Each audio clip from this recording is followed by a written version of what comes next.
सभी को राधे राधे। ये मनुष्य जन्म कर्म प्रधान है। अपने अपने कर्मों अनुसार ही हमें मनुष्य जन्म मिलता है और इस जन्म में किए गए कर्म जो होते हैं वो हमारे आने वाले जन्म तय करते हैं कि हमें किस रूप में अगला जन्म मिलेगा। इसीलिए बार बार कहा जाता है कि अच्छे कर्म करने चाहिए। आज काफ़ी दिनों के बाद आपसे एक कर्म पर आधारित कहानी शेयर करना चाहूँगी। एक व्यापारी था जिसके मन में कुछ अच्छा करने का विचार आया, तो उसने घर पर ब्राह्मण भोज रखा।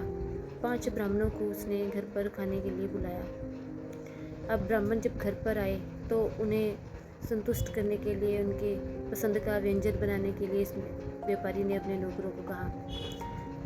उनमें से एक नौकर जो खीर बनाने वाला था, उसने देखा कि दूध लाना पड़ेगा, तो उसने दूसरे व्यक्ति को दूध लाने को कहा और वो नौकर जो है वो दूध लाने के लिए बाज़ार चला गया।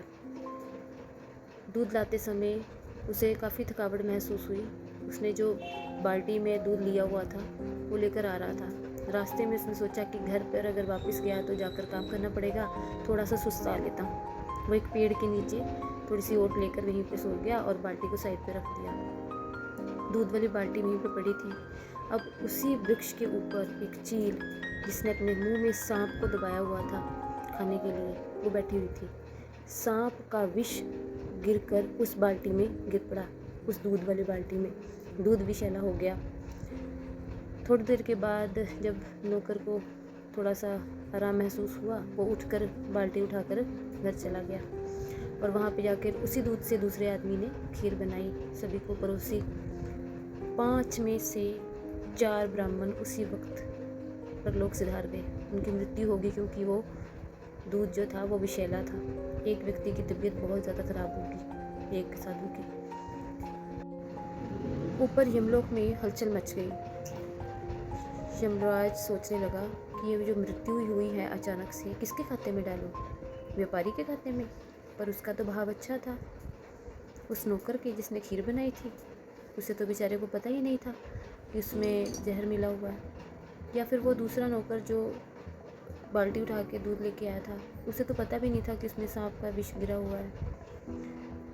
जो चील तो अपना भोजन कर रही थी। तो ये सब कुछ सोचने के बाद उसका दिमाग जब बिल्कुल हिल गया, तो वो भगवान के पास पहुँचे और जाके भगवान से पूछा कि ये जो अचानक से ब्राह्मणों की मृत्यु हुई है, ये किसके खाते में डाल सकता हूँ?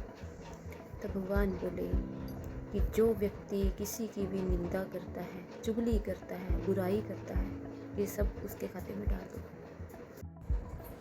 कभी कभी ऐसा महसूस होता है ना कि हम जो भुगत रहे हैं, ऐसा तो हमने कुछ बुरा किया ही नहीं था, ऐसा क्यों? पर होता ये है कि हमने जाने अनजाने में कुछ ऐसे कर्म किए होते हैं जिसका भुगतान हमें इसी जन्म में करना पड़ता है। तो राधे राधे।